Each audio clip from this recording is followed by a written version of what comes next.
a você, meus ouvintes do Imagineers. Eu estou super contente porque esse episódio vai ser muito especial. A gente vai conhecer o lado B do Bruno Leonardo, vice-presidente de Educação Corporativa da Exame. Então, eu quero saber um pouco mais, além desse grande cargo, dessa grande responsabilidade que o Bruno tem, né? Mas seja bem-vindo, Bruno. Estou super contente de te receber aqui. Eu sei que deve ter sido super difícil para você Nada. conciliar agendas Uma para a gente boa. estar aqui hoje. Muito obrigado pelo convite. Eu que fico feliz. Ah, que bom, que bom. Tô feliz mesmo. A gente tem um amigo em comum, né? E eu sempre dou um jeito de chegar em quem eu quero. E o Bruno me interessa muito conversar com ele, porque a história de acompanhar o teu histórico vai além da exame. Né? Lá já com a Witseed, que a gente vai poder falar um pouco sobre. É, então, esse nosso amigo Francisco nos conectou para que a gente pudesse estar aqui hoje. E vamos ver como é que é a mentalidade dessas pessoas que pensam um pouco diferente aí sobre carreira, sobre negócios, não é? Bem-vindo novamente, Bruno. Obrigado. Obrigado. Você estava falando um pouco aí dessa questão do lado B. Então, assim, eu já começo me apresentando. Toda vez que eu vou fazer uma palestra, né, eu faço uma apresentação para entenderem logo o lado B, que é o seguinte: eu sou engenheiro de formação, engenheiro de produção, lá pela Federal do Rio de Janeiro. Aí fiz mestrado na parte de gestão e inovação, que sempre foi algo que permeou a minha mente, né? E assim que eu saí ali da faculdade, né, eu trabalhei, na verdade, antes, né, 5 anos no Cooperad, né, que é uma grande instituição de ensino renomada até internacionalmente. Então, ali foi a minha escola. Eu comecei na parte de operações, logística, infraestrutura. Então, eu tinha um mundo, na verdade, muito mais hard, né? Era aquela pessoa que fazia contas de simulação, de otimização, né, estatísticas. Então, eu tinha esse lado de carreira inicial muito hard, né? Só que dentro de uma instituição de ensino, né, na consultoria ali. E aí, obviamente, acabei me conectando com o mundo da educação. Tive minha primeira empresa, minha jornada empreendedora, foi vendida. Depois eu fiz a Witseed, fundei junto com um amigo, e depois, né, tive essa segunda venda, hoje no Exame. E aí, nesse meio do caminho, eu também fui diretor do Founder Institute, que é um dos maiores, né, programas de aceleração de ideias de startups em early stage do mundo, né? Esse programa nasceu do Vale do Silício, tem capítulos aí espalhados por várias cidades. Então, sempre fiquei muito conectado a esse ecossistema de inovação, de empreendedorismo, né? E eu sempre fui a pessoa ali de aquela coisa do go-to-market, da validação da visão, né? Do entender como que uma ideia poderia funcionar ou não, né? E tracionar ela pro mercado.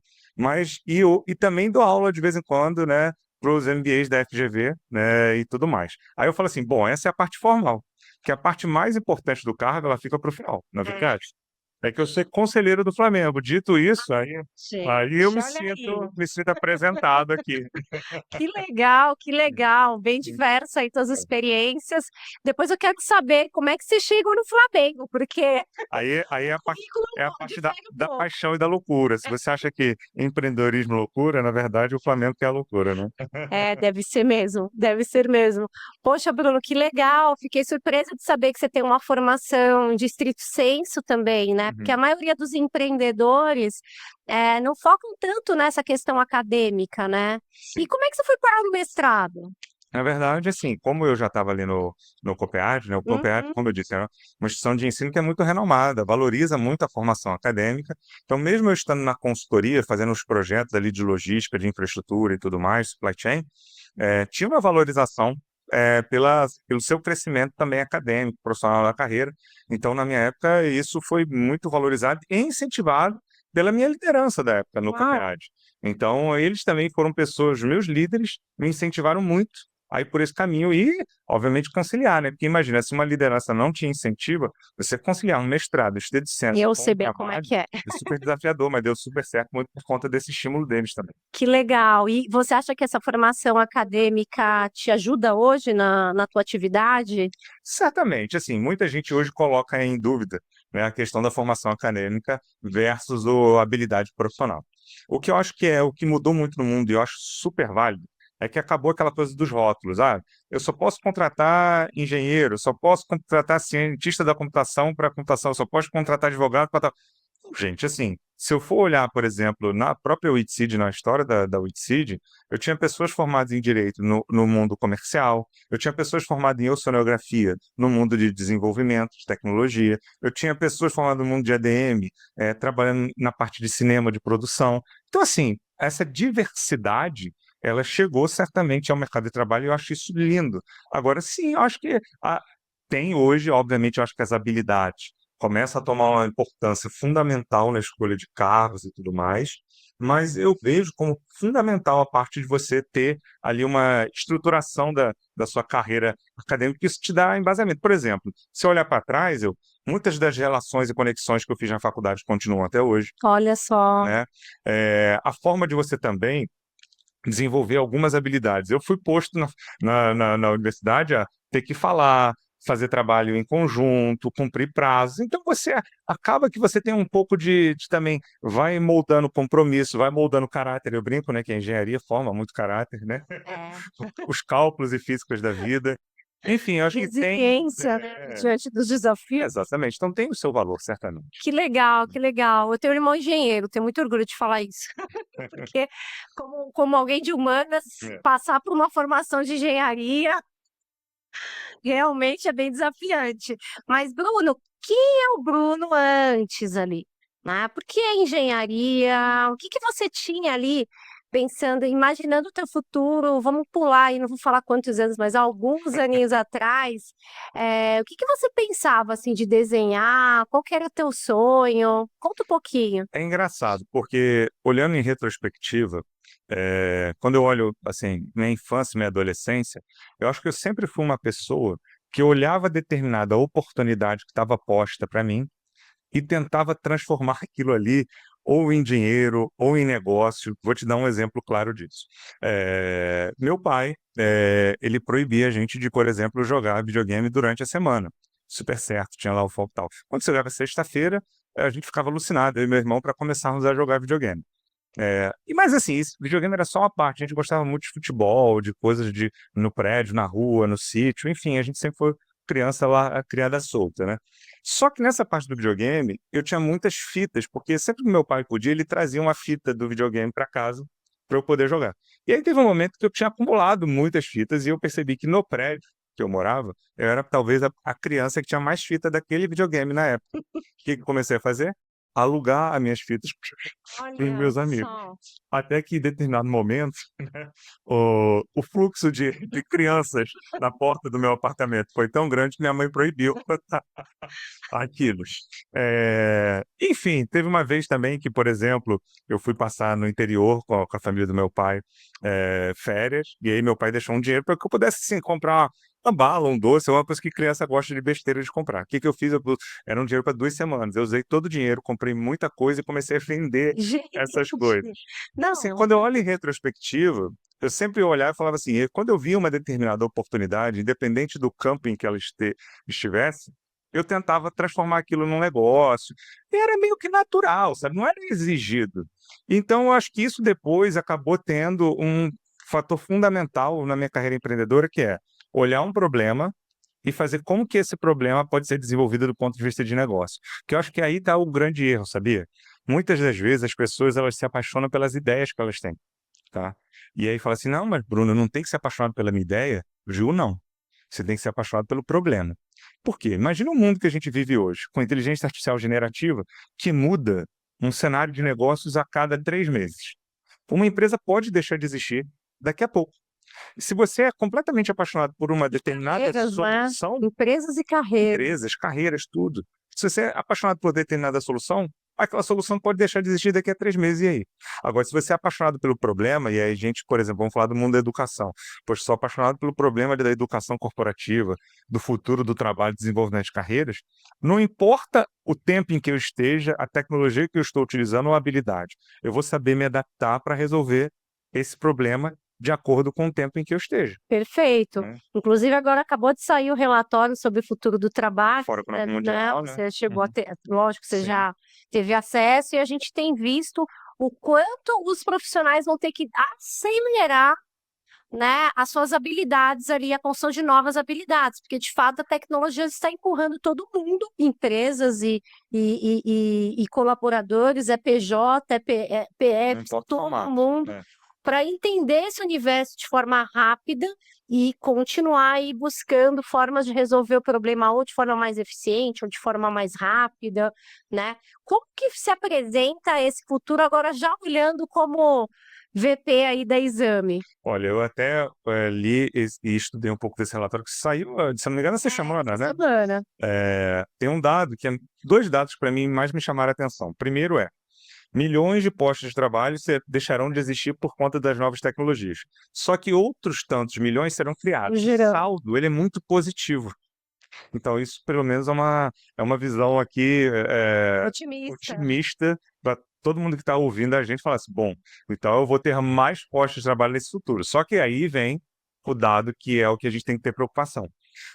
Arredondando do que eles falam, cerca de 40% das competências, das habilidades que nós temos hoje, em torno de 5 anos, talvez elas não sejam mais válidas. Então, quer dizer o seguinte, de cada 10 competências que eu tenho, 4 serão ou mudadas ou deixarão de existir, e eu vou ter que, então, correr atrás de novas, para esse mundo novo.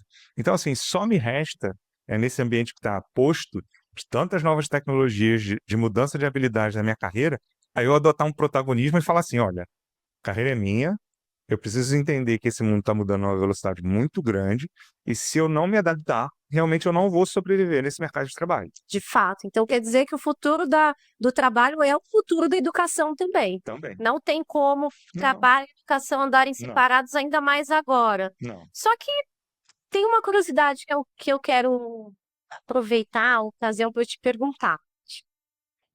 A gente vê, assim, muitas, principalmente em LinkedIn, né, a gente discutindo e se posicionando e informando pessoas a respeito do que será esse futuro do trabalho, sempre tem uma visão educacional. Mas eu não vejo tanto as empresas pensar em cultura de aprendizagem com a mesma celeridade que o mercado precisa. Isso procede? Sim, é verdade. Eu vejo, assim, é claro que tem empresas que investem muito, tem uma cultura de aprendizagem muito mais madura e ajudam, né? Então, só que isso aí a gente já é provado por dados que empresas que investem mais na sua cultura de aprendizagem, com isso estão fazendo o seu time ganhar mais habilidade de forma mais ágil, ela certamente está aparecendo no resultado financeiro, né? Então. Só que tem empresas que não conseguem fazer isso com agilidade nem com a maturidade necessária. Por que que eu digo assim? Eu tenho um frame próprio que eu olho para a cultura de aprendizagem, que depende de 3 pilares. Primeiro é assim, é o aprendiz.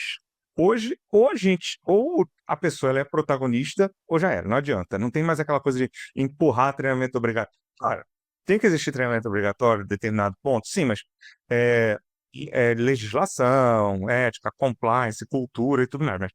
Mas não dá, isso não vai ser suficiente. Então, a pessoa tem que ser protagonista. Segundo ponto, o RH ele tem que criar a área de desenvolvimento, de talento, tem que criar um ambiente que seja amigável à aprendizagem, que tenha uma boa tecnologia, um conteúdo que seja conectado à estratégia, que tenha uma boa experiência. Gente, hoje em dia a gente ainda tem, por exemplo, experiências tecnológicas que você dá 7 cliques para chegar no conteúdo.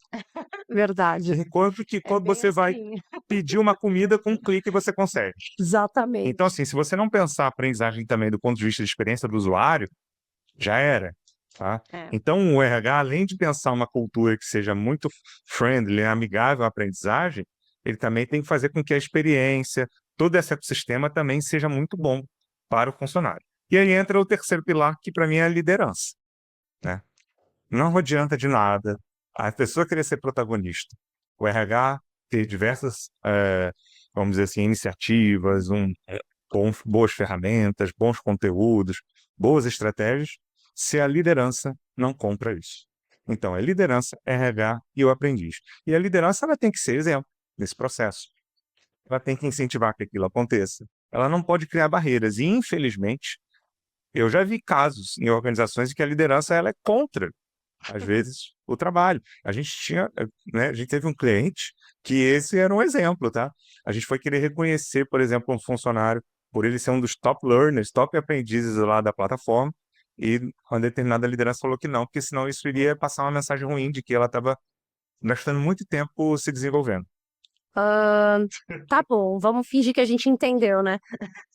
Então, assim, esse tripé é muito desafiador. Sim. Envolve vários stakeholders e para que isso funcione, de fato, ter uma cultura de aprendizagem seja madura, passa por esse tripé e vários trabalhos relacionados a isso, né? Você me falou agora de um ponto que eu também considero assim essencial para que uma aprendizagem de longo prazo, ou seja, uma mudança de fato aconteça, que são os aspectos friendlies, né? Os aspectos soft. Como que a gente institui uma cultura?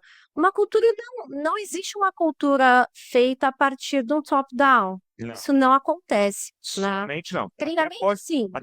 Até pode ter alguns aspectos top-down, mas não só isso, né? Não só isso. É. E não instituir, porque a pessoa não engaja, né? A Uhum. gente tem visto muito isso, né? Uma dificuldade de engajamento, porque decisões top-down vieram e você tem que fazer determinado, sem a pessoa entender o contexto do porquê ela precisa aprender aquilo, né? Exato. E o formato, a via, né? As tecnologias e o formato também, né? O formato, cada vez mais eu tenho defendido a gente olhar a aprendizagem a partir do viés da emoção. Porque quando você vai construir alguma aprendizagem, a primeira coisa que você mobiliza não são aspectos intelectuais, são aspectos afetivos, Sim. emocionais, uma motivação, né, uma intenção para além daquilo que eu vou aprender, porque eu sei aonde eu vou chegar, né? Você tem uma motivação de crescimento, hã, algo que você olha e fala: "Ó, realmente eu percebo que eu preciso me desenvolver nisso, então, me proponho a dedicar esse tempo, dedicar essa energia para aprender". Só que às vezes os formatos são tão caixinha, não é, Bruno? É. Que pode ser que você mate uma motivação. Então Sim. imagina no nosso universo dos vídeos, né, as tradicionais videoaulas, elas exterminam a vontade de aprender. É um negócio impressionante. Vocês têm essa preocupação com formatos? Totalmente, totalmente. Eu lembro lá na criação em 2017 na Witseed, a gente falava que a gente fazia educação, cinema e tecnologia. Aham. Tecnologia e educação, muito claro, porque a gente tinha um streaming de educação corporativa. E o cinema, ele entrava muito como um marketing nosso, de falar o seguinte, gente, aqui a gente está tendo a preocupação de produzir e fazer um conteúdo que seja muito, muito legal para a pessoa assistir. Claro que, assim, nunca vai ser a mesma coisa que um filme, uma série. Óbvio que não. Entretenimento é diferente de educação. Porém, dá para ser muito mais agradável, né? Interessante. Então, sim, a gente sempre teve essa preocupação. Que legal. O Witseed é um case bem legal para Imagine Words, né? Eu conversei com você e foi algo que, assim, me deu coragem de dar, inclusive, o passo. Legal, fico feliz em ouvir isso. A gente vai plantando as coisas e o legado vai se constituindo aí, né, Bruno? Porque poucas empresas estão preocupadas com o formato. A gente vê, em termos de marketing, muita divulgação de treinamentos atraentes, de conteúdo. Só que quando você chega lá, não é nada disso, É. né? Tem um monte de streaming educacional e no finalzinho do ano passado eu fiz o exercício de comprar. Comprei vários. Falei, eu quero ver o que as pessoas estão consumindo. E, de fato, assim, a pessoa pode até comprar, mas eu duvido que ela continue na recorrência, porque os conteúdos Não se sustenta. não se sustentam. É. Então, é um desafio pensar nesses formatos, mas eu não vejo a educação digital de outra forma, Não. né? Não tem outro caminho, né? Não tem outro caminho e, assim, é isso que eu falo, isso é muito papel da empresa, né, pensar, dos próprios fornecedores hoje de educação terem essa consciência, mas eu sei que também tem um lado do desafio pessoal, né? Porque a gente, assim, se a gente for fazer uma enquete, todo mundo está ouvindo a gente aqui, por exemplo, você que está aí ouvindo a gente agora, está satisfeito, por exemplo, com 3 últimos meses, com tudo que você aprendeu, se desenvolveu nos 3, 6 meses restantes? Essa é uma pergunta. E aí, será que as pessoas vão responder para si mesmos? Aham. Satisfeito, acho que eu consegui adquirir bons conhecimentos, novos repertórios, li um livro, fiz um curso, participei de um evento. Quando eu faço essa pergunta presencialmente, a maior parte das pessoas não estão satisfeitas com isso. Aí eu falo, bom, gente, então aí tem uma componente pessoal, por que eu não estou me desenvolvendo? E assim, tem de fato algumas barreiras. Uma delas, por exemplo, a gente tem muito medo do fracasso, né? E a aprendizagem tem total a ver com erro. com Uhum. inovação. Eu até falo assim, não existe inovação, por exemplo, sem erro. Claro, estou falando do erro honesto, não estou falando do erro desonesto, Claro, né? claro. Mas a aprendizagem é a mesma coisa. Então, se você está num espaço, num ambiente em que você tem medo de errar, medo de fracassar, só fica orientado ao sucesso, sucesso, sucesso, sucesso, você não vai aprender. Claro que os indicadores de resultados são fundamentais para a carreira, mas não pode ter medo de fracassar. O segundo é, muitas das vezes a gente tende a não refletir em momentos em que a gente precisa refletir, ou tende a não ficar parado em meio ao caos. Por exemplo, Bruno, eu falei, se está acontecendo caos, eu tenho que agir, eu tenho que ser o bombeiro a apagar incêndio. Só não pode ser a vida inteira, né?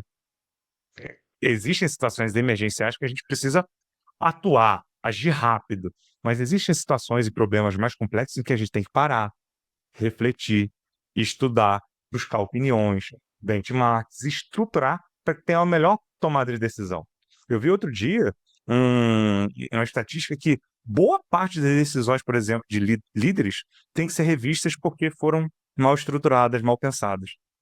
Então, sério, a gente às vezes acha assim, aquela coisa assim, não ficar parado é ser produtivo. Não, eu posso estar em ação e não estar sendo produtivo. Então, essa é uma barreira muito grande, a questão da consistência, né, que é o hábito. Se a gente não formar o hábito, igual ir na academia é fácil todo dia, Não é, né, gente? comer saudável Academia também não é. cuidar da saúde, tudo, como aprender também não é. Não é fácil, mas tudo isso que eu falei é o que vai levar a gente a um caminho muito mais longevo, porque a gente está falando agora de numa expectativa de vida muito maior, em que as nossas carreiras vão ser maiores, que a gente chegue lá com saúde, né, Sem dúvida. bem e aprendendo. Então, se a gente não colocar isso como um hábito, ser consistente, pequenos passos, a gente não vai conseguir evoluir na carreira, E, Bruno, como né? conscientizar uma empresa a instituir uma cultura de aprendizagem? Porque eu imagino que devem chegar clientes em vocês que só querem resolver um problema de ter um treinamento, de ter resolvido ali uma coisa que está apertando o sapato, Uhum. né? Como que é essa transição? Como fazer isso? Trazer essa empresa para que ela pense que a aprendizagem ela tem que ser constante, consistente, e dentro de uma cultura interna. Olha, eu acho que é meio que a nossa missão, a minha missão, inclusive nos últimos anos, que é tentar educar esse mercado, de que assim, antes de qualquer estratégia de aprendizagem ou ação isolada, como você citou, tem a cultura. A cultura ela vem antes de tudo, né? Isso inclusive serve não só para aprendizagem, para qualquer ponto nosso dentro Sim. das organizações. Então, assim, é uma missão difícil, mas é uma missão de conscientização. Por exemplo, essa conversa que a gente está tendo agora pode ser um dos caminhos, né, Uhum. das Educativa. empresas olharem e falarem assim: não adianta eu ficar investindo num treinamento pontual se eu não fizer isso de forma constante, escalável para toda a organização e fazer com que. Porque assim, gente, é só pegar um dado. A conscientização, eu às vezes mostro dados. Você fez essa pergunta para mim. Tem uma pesquisa do ano passado, agora a gente tem que falar ano passado, deu Faz 2024, né? 10 dias que, Que virou o ano. que virou o ano. Mas, assim, uma pesquisa do ano passado que foi apresentada, inclusive, acho que no Fórum Econômico Mundial da Price, que, por exemplo, 45% dos CEOs, eles estão preocupados que as suas organizações, se elas continuarem no caminho que elas estão hoje, não existem em 10 anos. Pronto, está aí o dado. Ou seja, se quase metade dos CEOs no mundo estão preocupados com o futuro da sua empresa nos próximos 10 anos, ou muda, ou não existe. Ou seja, é necessário ter uma preocupação com o futuro da carreira, é necessário ter aí estou falando assim no papel dos líderes, né?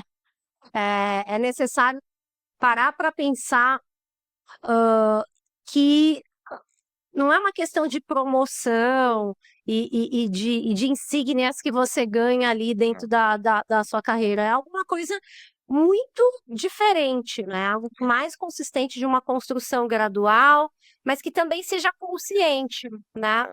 E a educação ela permeia tanto dentro da empresa quanto fora, porque só a educação corporativa não vai dar conta das Não vai. habilidades necessárias, não é, Bruno? Não vai. E assim, eu falo de exemplos de educação. Ai, me dá uma ansiedade. Vocês não dão um pouco de ansiedade de ficar falando assim do futuro? Mas é bom. Mas é Vamos lá, é por E, aí. mas então vamos olhar para o passado. Vamos, Olhar para o vamos. passado e falar de exemplos interessantes. Você deve ter diversos exemplos de pessoas que, por exemplo, às vezes nasceram ou pobres ou numa classe média muito baixa, ou sem condições financeiras e que a educação transformou a vida delas. Você conhece algumas Conheço pessoas. uma, eu, por exemplo. Então, no meu caso também, eu não nasci pobre, mas eu nasci de classe média, né, vamos dizer assim, baixa, e que a educação transformou completamente a minha vida, o meu Sim. acesso e tudo mais.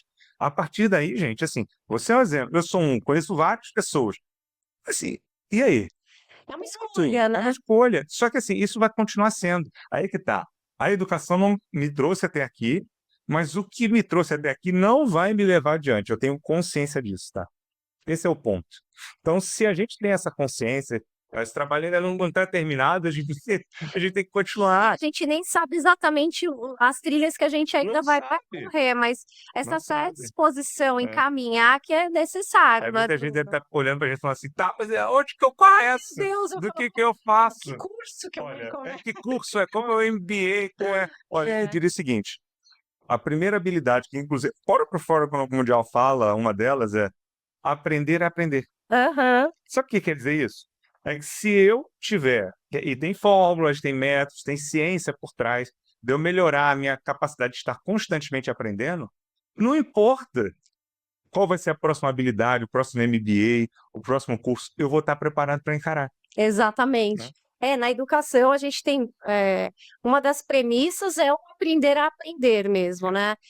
Cada um se reconhecer ali como estilo de aprendizagem, como entendendo o aspecto que o motiva e tratar isso não de forma muito tão leve como a gente trata, né? Quando a gente precisa aprender alguma coisa, a gente vai atrás. Precisa aprender inglês. Vou atrás de aprender inglês.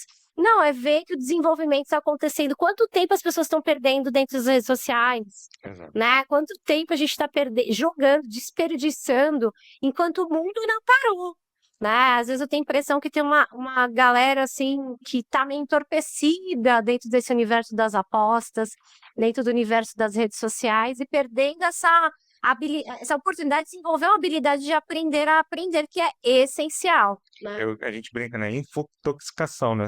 Eu estou Aham. sendo intoxicado por muita informação que às vezes elas não são. É claro que eu agora gosto de, por exemplo, lá no Twitter e ficar vendo sobre futebol. Óbvio, a gente precisa ter nossos Aham. momentos de descanso da mente, mas não dá para ser só isso. Não, não Né? dá mais. Não dá, não dá, Se não dava antes, agora não dá. menos ainda. Tem muita gente que chega para mim e fala assim: ah, eu não consigo inovar, eu não consigo ter boas ideias, eu não consigo. Eu não sou inovador. Para começar, ninguém nasce inovador ou não. A inovação é uma coisa que se desenvolve. Tem método, tem processo. Agora, para que isso aconteça, você tem que entender o processo de inovação, vale estudar, mas tem que ter repertório. Então, assim, muita gente, mas já estudei tanta inovação, tá faltando repertório, tá faltando ver coisa diferente, tá faltando abrir sua visão de mundo, tá faltando repertório. Quantas startups você já Né? viu que faltou repertório aí para andar para frente, né, Exato. Bruno? Eu imagino que você deva ter tido essa visão aí do lado do startupeiro ali, né? Total, lá, por exemplo, no Founder Institute, a gente abriu um capítulo que é tipo um semestre, com, sei lá, não vou me lembrar o certo, mas 30, 30 ideias, 30 startups, que se graduavam mesmo de passar por todas as semanas, validação da ideia, tal, não sei o que, teste, hipótese, go to market, né? Eram 4, 5. Mas não é porque, vocês eram muito rigorosos. Sim, também, mas isso é o mercado. A estatística do mercado é tão cruel quanto essa. Então, a gente, de fato, a gente tem que estar ali, né? Inovando, percebendo, vendo repertório, aprendendo, para ele estar preparado. Eu até te contei um pouquinho antes da conversa que eu venho do caminho inverso, né? Que você trilhou de carreira. Eu fiz o caminho tradicional, né? Então, estuda, começa a trabalhar. Teve um intervalo que eu fui, inclusive, funcionária pública. E depois você entra para o universo corporativo e vai criando ali tua carreira, né? Se desenvolvendo. Eu pude me desenvolver como líder, porque eu tive líderes muito bons, que são meus amigos, e empresas que propiciaram esse crescimento junto com a minha vontade de crescer. Uhum. E aí, de repente, eu falei, lindo, maravilhoso, só que eu tenho um sonho, eu tenho uma vontade, eu quero validar essa vontade e não vai ser dentro das empresas. Aí corta para Evelyn empreendedora. Uma pessoa que já tem, né, formação acadêmica, que já tem conhecimento e repertório de liderança, de empresa, de impacto, de números, de metas, e chega dentro do contexto do empreendedorismo e a gente vê que tem um universo todinho ainda para ser desvendado. Essa mentalidade empreendedora dentro das empresas seria um grande diferencial, né? Tal, completamente. Olha, eu digo que hoje, se a gente tivesse mais, isso que você falou é muito bem colocado. Se a gente tivesse mais essa mentalidade empreendedora, esse mindset, essa habilidade dentro das organizações, poxa, eu adoraria.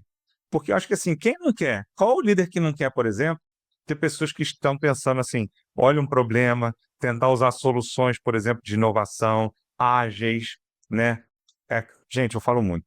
Testa rápido, erra rápido para aprender mais rápido, mas também tem que testar barato, É. que assim você falha barato. Então, assim, eu acho que falta muito essa mentalidade. Como é que eu posso prototipar uma ideia dentro da organização de uma forma rápida? Como é que eu posso achar sponsors, aliados para essa ideia ir para frente? Ou seja, tudo que a gente faz do lado da startup para botar um produto no Uhum. mercado, a pessoa pode fazer com seus devidos paralelos dentro da organização para intraempreender. Então, acho que assim, vale muito, mesmo quem não pensa em abrir uma empresa, estudar, né, esse mindset empreendedor, esse mindset de inovação, porque pode ser muito útil no dia a dia. Sem dúvida, eu vejo muito isso hoje na minha empresa. Se eu refletindo, olhando para trás, algumas decisões eu teria feito de forma diferente, sem dúvida, né, na minha carreira, na carreira corporativa. Porque o risco está na tua mão quando você é empreendedor, Uhum. né? A agilidade que você tem que ter para tomar uma decisão que é o mais perto do que tá do certo, que não vai te fazer perder dinheiro nem tempo, que são os recursos que o empreendedor mais deseja ter na sua vida, não é, Bruno? Me trariam assim um grande alívio. Mas, Bruno, hoje, além de toda essa carreira empreendedora, hoje você chegou onde todo mundo que tem uma empresa quer chegar. Você tem 2 vendas no currículo, né? Fez uma transição aí de projeto de vida dentro de uma negociação. Conta pra gente como é que foi esse case with C de exame, por favor. Legal. Olha, eu falo que assim, esse case ele só mostra o que eu às vezes falo tanto, por exemplo, de carreira. Ontem eu estava dando uma dica lá, a gente estava fazendo material na exame, eu estava falando dessa coisa do quanto é valioso você formar seu network. Só que network não é assim, eu vou lá, preciso e acesso. Uhum. Não é isso. É você ir participando de eventos, tomando cafés, acessando pessoas que você quer conhecer, pedindo para que as pessoas te indiquem, e botando essa rede vai nutrindo ela, e certamente na hora que tem uma oportunidade de negócio fica muito mais fácil. E comigo foi assim. Na Wixseed, por exemplo, mesmo quando a gente começou o bootstrap, né, que é o conceito de começar com ou dinheiro próprio, dinheiro do cliente. No caso, foi o dinheiro do cliente, ele financiava toda a nossa operação, então a gente já era ali, já não tinha Estava problema de privado. investimento. Depois a gente até foi passar por um round de investimento para poder seniorizar time, trazer alguns investimentos que foram muito legais, mas continuamos no break-even. Mas a exame, aí, por exemplo, o que eu fazia antes mesmo de querer ter um round de investimento? Eu saía apresentando a Wixseed para as pessoas, eu saía me conectando com fundos, com venture capitals, com pessoas de diferentes, sabe, segmentos. E, por exemplo, uma das pessoas que me levou para a primeira conversa dentro do exame foi uma dessas que eu já havia conversado no passado, tipo, 4 anos antes do negócio do exame acontecer. E essa pessoa, a gente ficou trocando informações sobre a Wixseed, ele ia acompanhando, sabendo o que estava acontecendo, mesmo sem ter nenhuma oportunidade ou querer avançar em alguma coisa naquele momento. E, bom, as carreiras vão lá, se bagunçam todas, foi para exame, e a exame olha e fala assim, poxa, a gente quer entrar no mundo da B2B, da educação corporativa. Levanta a mão e fala, opa, eu conheço alguém, conheço uma empresa que parece ser referência nisso, vamos conversar? Então, para mim, isso foi um caso clássico de que, assim, o que você vai colher lá na frente precisa ser construído muito tempo antes. Não adianta você Porque tem gente que abre uma empresa hoje e fala assim, não, porque eu já abri uma startup, minha empresa, já sei para quem eu vou vender. Você pode até saber, mas trabalha, tá? Porque tem Não uns tem. que também estão de olho Estão naquele de olho naquilo. computador, né? Então, assim, é importante, acho que ter essa ambição, mas tem um trabalho de longo prazo nessa esteira.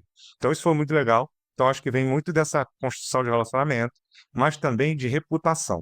Eu falo que hoje, né, assim, é, talvez qual seja um dos maiores ativos que a gente tem em nossas carreiras? Nossa reputação. Reputação. Então, assim, quando depois, então teve esse primeiro ponto que foi de networking, de conexão, de abrir as portas, mas depois tem que se sustentar. É. E aí, na hora que foram falar com nossos clientes, eles olharam e falaram assim: não, poxa, a coisa funciona, a gente gosta, é isso, bons feedbacks. Aí vem toda a parte reputacional de você de fato entregar uma coisa de valor. Então, acho que assim, olhando para trás na história, né, desse processo de M&A, de compra, né, da Exame e da Witseed, foi muito importante você criar essas conexões de longo prazo, ter bom relacionamento com o cliente, né, ter um produto que as pessoas amam e gostam de utilizar, e ter uma boa reputação e, e jogar de forma honesta e transparente, sabe? Na negociação, porque assim, eu falo muito isso. Imagina só, gente, se você joga, entre aspas, sujo durante uma negociação, e aí depois você vai trabalhar junto com essa organização que negociou com você, e aí? Isso vai aparecer. Então você não pode, você tem que ser transparente, tem que ser honesto, porque depois, e aí qualquer ponto que tenha de desafio, coloca logo no início. Gente, eu sempre falei isso no deck de cultura da Witseed, na época lá da Witseed, né, porque hoje é outra, né, na época do exame, É. né, e exame Sampo agora, né, É, recentemente, né, quando foi em novembro? ah, Novembro? foi dezembro, Dezembro, começo de dezembro, né? isso, Parabéns! foi muito legal, muito Que legal. legal. Essa aquisição da Sampo se une também, uma das melhores escolas de negócio aí do Sim. mundo. Mas então, eu falava muito no deck de cultura no passado, falando assim, gente, se você tem que ter uma atenção e dar um não, que seja logo no início do relacionamento com o cliente, por exemplo. Porque depois você já resolveu aquele não, já resolveu aquela tensão e aquilo vai ser muito melhor por longo prazo. Então façam isso. Se tem uma coisa que precisa ser resolvida, dita, dura, uma conversa difícil, tenha o quanto antes, porque depois isso fortalece, né, essas relações. Então acho que assim, olhando para o processo de M&A, não sei se era esse ponto que você queria saber, mas eu acho que pontos foram fundamentais. Não, muito legal te É. ouvir, porque o teu ponto de vista é de quem vive, É. né? Não é um ponto de vista teórico. Sim. E, de fato, eu fico. É mais um momento que eu retomo aí. Como seria bom se tivesse essa atitude empreendedora, cada um tivesse isso com sua carreira, né? E tem que buscar, é isso que você falou. Não caiu do céu. As pessoas eram, a venda foi alguém que apareceu, não. Anunciou. Ué. Foram 9 meses de processo de Foi uma M&A, gestação. de fusão e aquisição, uma gestação. Nasceu o filho depois. Então, assim, primeiro, é um processo longo, essa é a primeira coisa. Vai ser mais rápido. Não vai. Segundo ponto, o founder, ou o C-level ali que esteja eu, como CEO, né? Você se dedica quase que integralmente a isso. Ponto. E se você não se dedicar, o negócio não vai acontecer. E terceiro, tem buscas proativas para que a coisa aconteça. Então você tem que ter muita vontade para que aquilo aconteça, né? Isso é bem desafiante, no entanto, dando certo ou dando errado, esse é o único caminho possível de fazer dar certo, né? Não tem meio do caminho, né? A gente vê assim.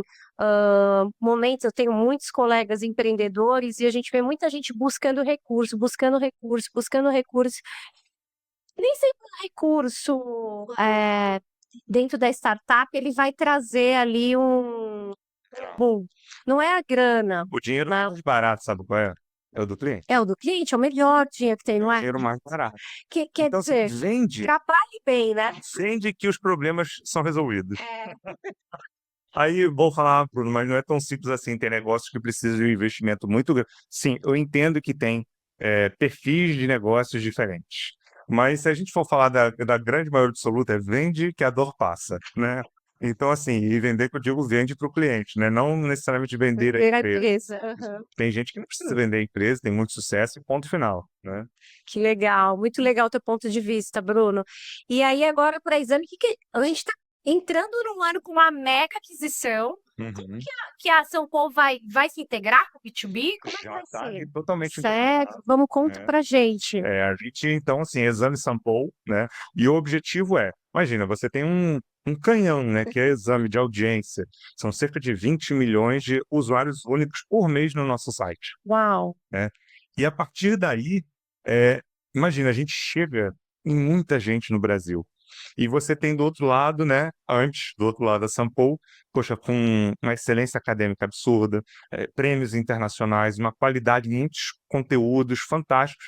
Quando você junta isso, é fazer com que esse conteúdo de excelência chegue a mais gente. É o grande objetivo, né? Que legal. Hum. E dentro, as empresas que estão já integradas a Exame vão ter acesso a esse A todo conhecimento esse todo. ecossistema, Olha aí que legal, todo hein? esse ecossistema. Muito bom, muito bom. O nível, vocês deram um chute no papo do futebol, né, alto aí para o nível subir Exatamente, em questão acadêmica e de formação, né? exatamente, Poxa, que legal, parabéns, Bruno. exatamente. Vamos falar de futebol, então. Que história é essa aí do Flamengo? Conta melhor. Ah, tá, eu acho que assim, também eu gosto de falar que se a gente não tiver as nossas paixões pessoais sendo alimentadas, as coisas também não funcionam, né?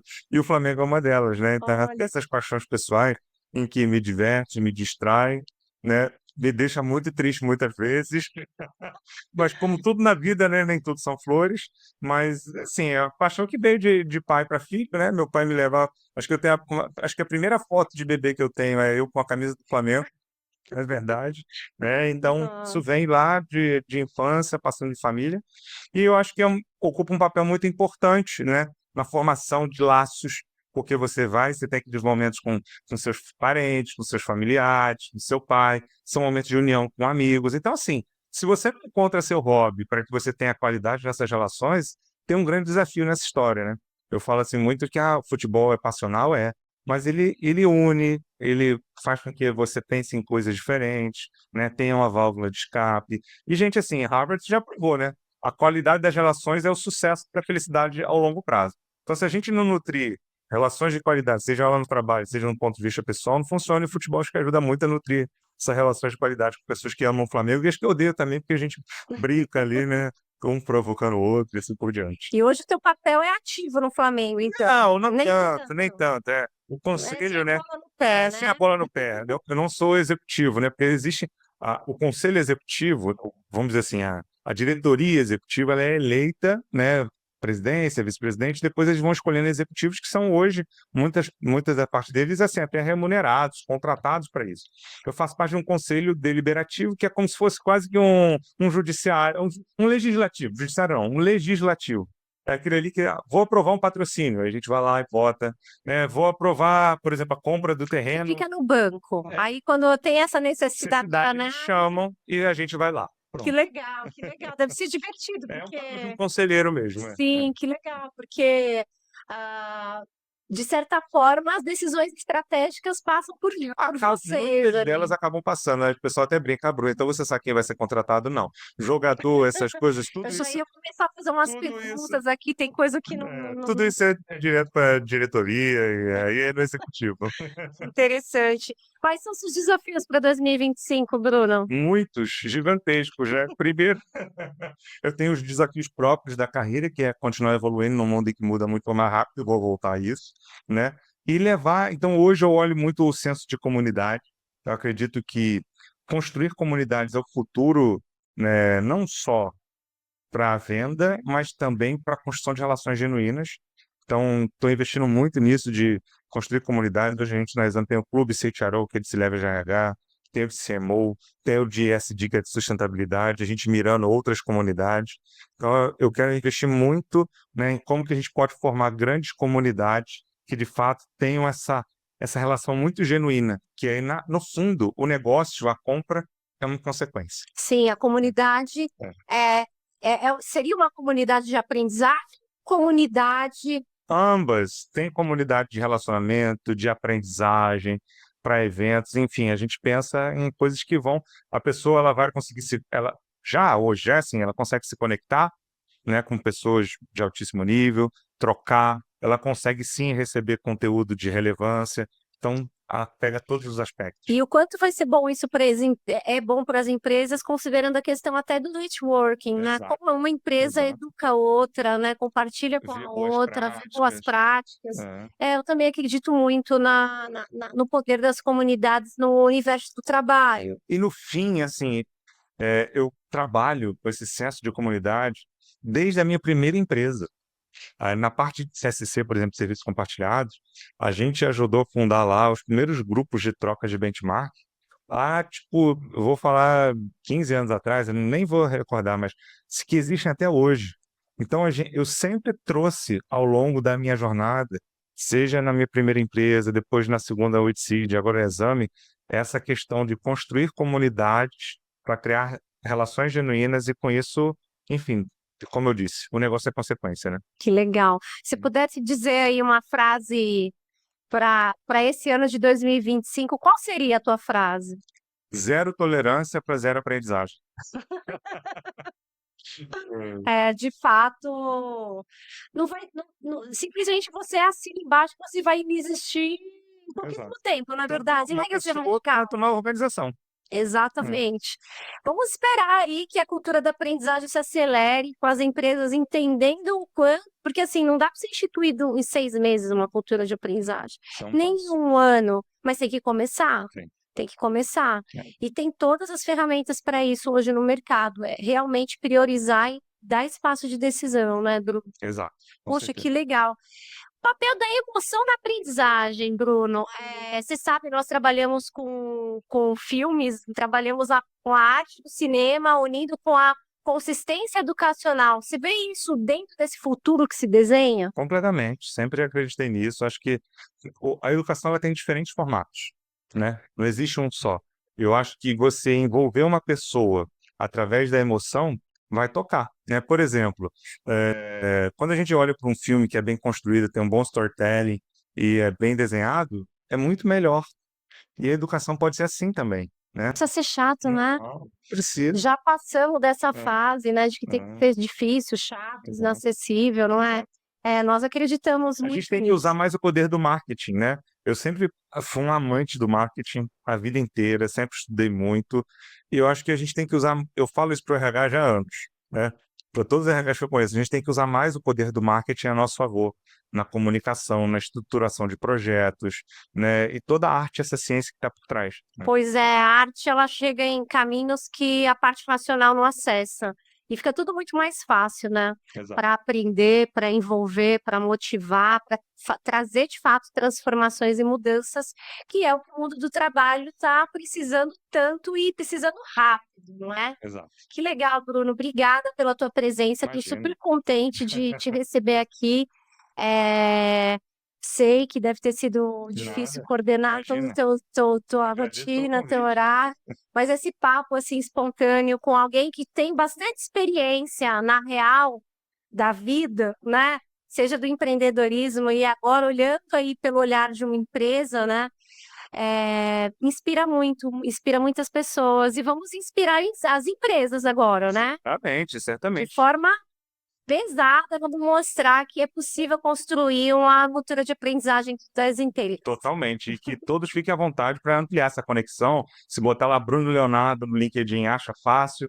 Bruno Leonardo lá no Instagram também, de vez em quando eu estou produzindo conteúdo, ou @BrunoBCL. Enfim, a forma de a gente se conectar com quem está ouvindo e quem está ouvindo a gente, assim, fique à vontade também, vai ser um prazer. Que legal, obrigadão, Bruno. Então, obrigada, pessoal. Concluímos aqui mais um episódio do Imagineers com o Bruno Leonardo, que está aí nas redes sociais, vocês podem encontrar. Também me chama que eu faço a conexão. O Bruno é um cara super acessível e alguém que é jovem, que está pensando no futuro e que acredita que as organizações também podem educar.